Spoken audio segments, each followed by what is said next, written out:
नमस्कार, आप देख रहे हैं अमर उजाला.com। आज सिखों के 5वें गुरु श्री गुरु अर्जन देव जी का शहीद दिवस पूरे देश भर में धूमधाम से मनाया जा रहा है। बरेली के कुहाड़ा पे गुरुद्वारे में हमारे साथ कमेटी के कुछ लोग जुड़ गए हैं। आइए इनके जानते हैं इनके गुरु साहिब जी के बारे में, शहीद जी की क्या है। नमस्कार।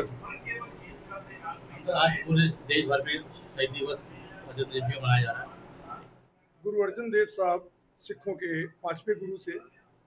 गुरु अर्जन देव साहब ने जो आज हम जिस गुरु ग्रंथ साहब को मत्था टेकते हैं, 4 गुरुओं द्वारा एकत्र की हुई सारी वाणी, भक्तों की वाणी और उनका संपादन पूरी एडिटिंग करके पोथी परमेश्वर का थान स्थापित किया। समय के हिसाब से इस्लाम धर्म का बहुत ज़्यादा प्रसार था और इस्लाम धर्म में अकबर के बाद अकबर चाहते थे कि अपने बेटे जहांगीर को गद्दी ना दे, क्योंकि जहांगीर शराबी और अय्याश किस्म का था। वो अपने पौत्र खुसरो को गद्दी देना चाहते थे, लेकिन तत्कालीन शेख सरहंदी और शेख बुखारी ये लोग जो इस्लाम धर्म को बहुत ज़्यादा प्रचार करना चाहते थे, इन्होंने मिली भगत करके अकबर को बहुत ज़्यादा इस बात के लिए मना लिया कि जहांगीर को ही गद्दी दी जाए और ये शर्त थी कि इस्लाम धर्म का प्रचार प्रसार किया जाए। और जब गद्दी पे जहांगीर बैठ गया तो उन्होंने बहुत सारी शिकायतें लगाईं और शिकायतों में उसमें ये था कि इन्होंने ग्रंथ का संपादना की है और उस ग्रंथ के अंदर इस्लाम के खिलाफ बहुत कुछ लिखा हुआ है, तो वो ग्रंथ को भी मंगाया गया।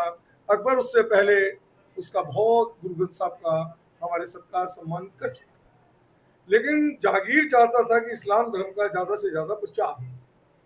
उस समय में एक इनका दीवान होता था चंदू। चंदू ने अपनी बेटी का रिश्ता गुरु अर्जन देव साहब के पुत्र के साथ पंडित को भेज के कराया और करने के बाद उन्होंने कहा, अब शब्द कहे गुरु घर के लिए कि चौबारे की ईंट को तुमने मोरी में लगा दिया है। संगत के कहने पर गुरु अर्जन देव साहब ने उस रिश्ते को नकार दिया। इस बात से चंदू भी नाराज था। सारी शिकायतें जब जहांगीर के पास एकत्र हुई, उन्होंने ये भी कहा कि इन्होंने हमारे बागी खुसरो की भी मदद की है, जबकि गुरु अर्जन देव साहब ने कहा कि मैंने इस प्रकार का कोई कार्य नहीं किया है।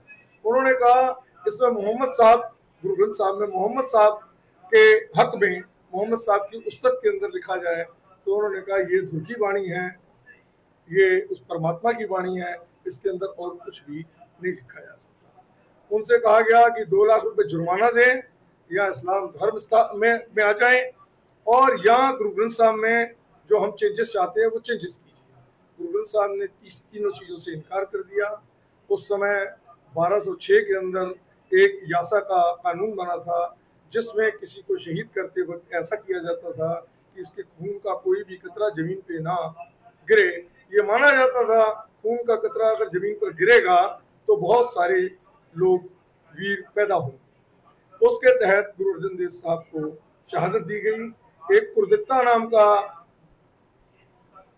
था एक बंदा जल्लाद, जिसने गुरु अर्जन देव साहब के शीश पे जलती हुई रेत डाली और उनको जलते हुए तवे पर डालकर आलू की तरह पानी में उबाल कर उनके शरीर को छलनी किया गया। बाद में उन्हें रावी नदी के अंदर उनको बहा दिया गया और बाहर ये प्रचार कर दिया गया कि गुरु अर्जन देव साहब स्नान करने गए थे और वो उसमें बह गए हैं। इस प्रकार से गुरु अर्जन देव साहब की शहादत हुई। पूरे संसार के अंदर हम इस शहादत पे ठंडी छबील लगाते हैं, क्योंकि गुरु अर्जन साहब ने कहा था तेरा किया मीठा लागे। उस परमपिता परमात्मा का जो हुक्म है, उसके हुक्म के अनुसार हमारी शहादत हो रही है।